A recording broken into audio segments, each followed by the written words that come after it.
नमस्कार, मी रेश्माज रेसिपीमध्ये आपलं खूप खूप खूप स्वागत. तर बऱ्याच जणांना शेपूची भाजी अजिबात आवडत नाही, तर ही शेपूची भाजी अगदी आनंदाने खातील अशा पद्धतीने आज आपण भाजी बनवणार आहोत.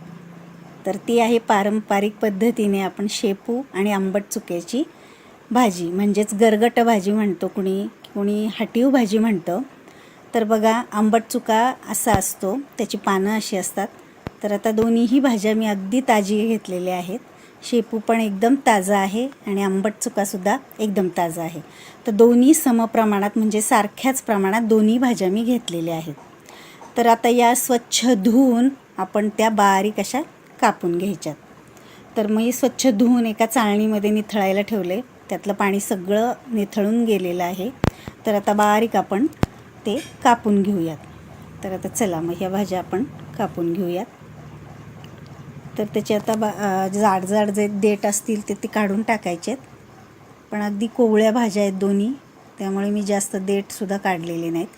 आणि आंबट चुक्याचे जे देठ जाड जे दिसत होते तर ते कोवळे आहेत, कारण पानापेक्षा त्या देठामध्येच आंबटपणा जास्त असतो, त्यामुळे मी देठसुद्धा घेतलेत आंबट चुक्याचे. तर शेपू आपण कोरडा करतो डाळ घालून, तेव्हा बऱ्याच जणांना तो आवडत नाही.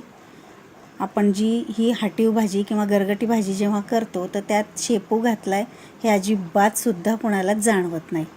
म्हणून ही भाजी जर केली तर नक्कीच न खाणाऱ्यांनासुद्धा अगदी छान ही भाजी आवडेल आणि 2 घास नक्कीच भाकरीबरोबर ती जास्त जातील. तर चला आपण आता ह्या दोन्ही भाज्या छान अशा कापून घेऊयात.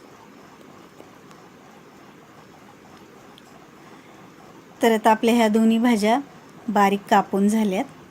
तर आता मी एक कुकरचा डबा घेते. आपल्याला कुकरला शिजवून घ्यायचं आहे. तर तुम्हाला जर वेळ असेल जास्त तर तुम्ही एका पातेल्यामध्ये सुद्धा ही भाजी शिजवून घेऊ शकता.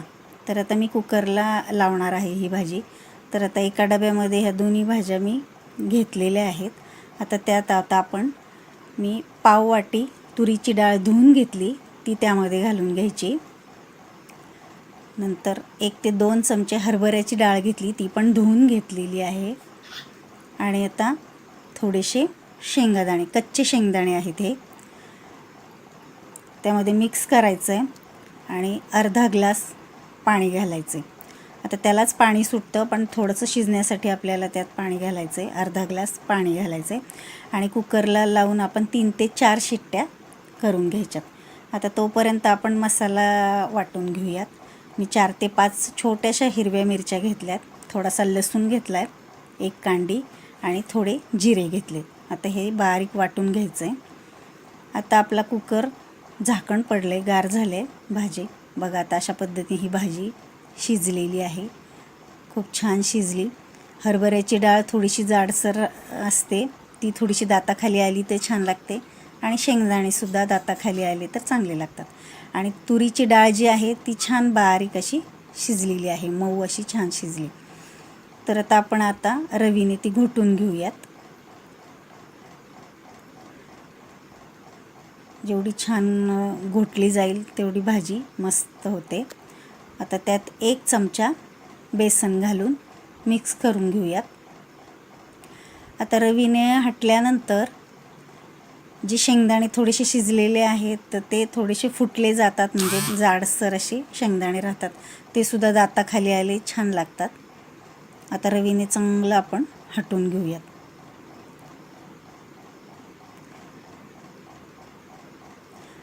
आता ते जर थोडंसं आपल्याला हटताना घट्ट वाटलं तर थोडंसं पाणी घालून आपण हटून घ्यायचं आहे आणि एकजीव करून घ्यायचं आहे.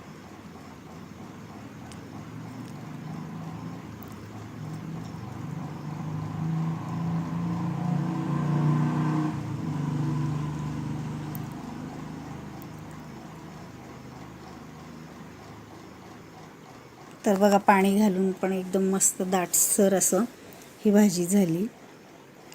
तर याच्यात आता ही भाजी आंबट इतकी छान लागते की शेपू त्यात आहे असं जाणवतच नाही. ज्याला आवडत नाही तर त्याला नक्कीच ही भाजी तुम्ही करून खाऊ घाला, अगदी आवडीने खाईल. आता आपण भाजीला फोडणी देऊयात। 2 चमचे मी कढईत तापायला ठेवले तेल टाकलेलं आहे। नंतर तेल तापल्यानंतर थोडीशी मोहरी, जिरे, हिंग आणि वाटलेली हिरवी मिरची आणि लसूण जे आहे ते त्यामध्ये घालून घ्यायचं आणि मंद गॅसवरती थोडं वेळ परतून घ्यायचं। थोडासा मिरचीचा कच्चेपणा जाईपर्यंत परतायचं। गॅस अगदी मंद ठेवायचा।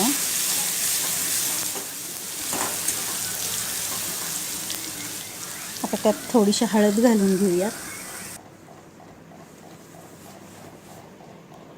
आणि त्या तेलातच थोडंसं मीठ घालायचं, म्हणजे या मसाल्यात किंवा तेलात मीठ उतरलं की भाजीची चवसुद्धा खूप छान लागते। आता ते मिक्स करून आपण त्यामध्ये थोडंसं गरम पाणी घालायचं, म्हणजेच हा मसाला त्या पाण्यामध्ये शिजला जाईल। अगदी 1-2 मिनिट थोडंसं पाण्याला उकळी येईपर्यंत ठेवायचं आहे। आता चांगली पाण्याला उकळी आली। आता त्यात आपण जी घोटून घेतलेली भाजी आहे तर ती घालून घ्यायची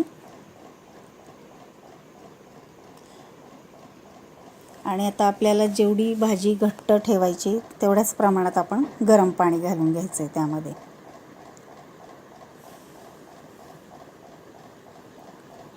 आणि सगळं मिक्स करून अगदी मंद गॅसवरती ही भाजी उकळून घ्यायची। आता त्यामध्ये आपण बेसन जे घातलेलं आहे ते कच्चं आहे, तर त्यामध्ये शिजेपर्यंत चांगली भाजी उकळून घ्यायची। तर ही भाजी थोडीशी दाटसरच चांगली लागते। तर बघा मंद गॅसवरती ही भाजी माझी छान उकळलेली आहे। तर तुम्हाला जर आवडत असेल, आंबट गोड भाजी जर आवडत असेल तर थोडासा त्यामध्ये तुम्ही गूळ घालू शकता। हे बघा शेंगदाणे थोडेसे जाडसर आणि हरभऱ्याची डाळसुद्धा जाडसर त्यात दिसते आणि घट्टसर आता ही भाजी व्हायला लागलेली आहे। त्यामध्ये बेसन चांगलं शिजलं जातं आहे।